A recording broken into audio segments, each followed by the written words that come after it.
आज हम पढ़ेंगे सूरदास द्वारा रचित सूरदास के पद क्षितिज भाग 2 से, जो कि यह भाग जो है केवीएस टीजीटी पीजीटी के सिलेबस में है और यह कक्षा 9 के विषय में है। आज हम पढ़ रहे हैं यहाँ पे सूरदास के पद। तो यहाँ पे उद्धव जो कि कृष्ण के सखा होते हैं, गोपिकाएं उनसे एक व्यंगात्मक रूप में कह रही हैं कि उद्धव तुम हो अति बड़ भागी।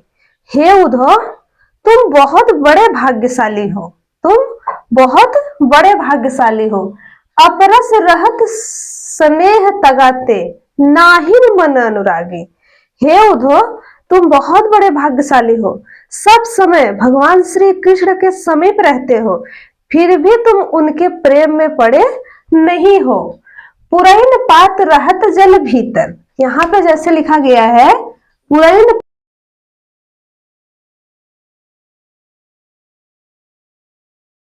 है ना दागी।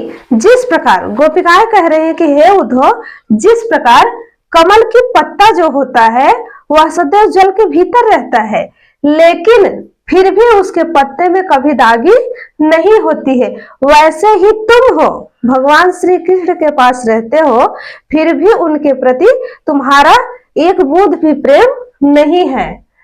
जो जल माहे तेल की गागर, जो जल माहे तेल की गागर, बूंद न ताको लागी। ठीक उसी प्रकार जैसे तेल से भरी हुई गगरी को हम समुद्र में छोड़ देते हैं, लेकिन उसमें एक बूंद जल भी नहीं आता है, ठीक वैसे तुम हो, भगवान के प्रेम रूपी सागर में रहते हो, फिर भी उनके प्रेम की एक बूंद का छींटा तुम पे नहीं पड़ा है। प्रीत नदी में पांव न बुरइयो, प्रीत नदी में पांव न बुरइयो। गोपिकाएं कहती हैं कि तुम प्रेम की नदी में, भगवान के कृष्ण रूपी प्रेम की नदी में तुम कभी पांव तक नहीं बोरे हो। दृष्टि न रूप परागी, यानी कि उनके रूप के कभी तुम दर्शन नहीं किए हो।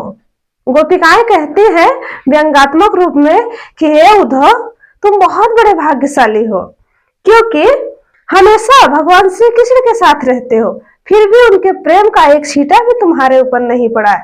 ठीक उस प्रकार जिस प्रकार कमल का पत्ता नदी समुद्र में रहते हुए भी उसके पत्तों में दाग नहीं होता, वैसे ही तुम्हारा है।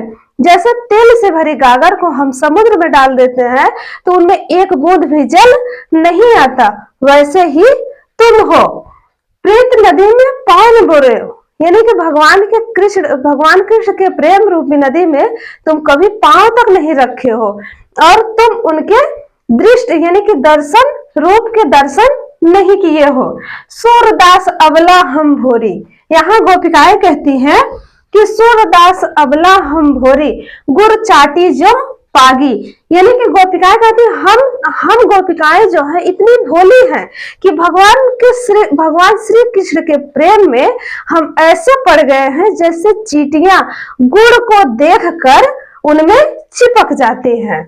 ये हमारा हुआ भावार्थ, यानी कि अर्थ स्पष्टीकरण। जैसे अगर आपसे परीक्षाओं में पूछ लिया इसका भावार्थ, तो आप लिखेंगे भावार्थ में गोपिकाएं उद्धव को व्यंगात्मक रूप में कह रही हैं, उनके प्रेम के बारे में बता रही हैं। आज हम पढ़े सूरदास के पद।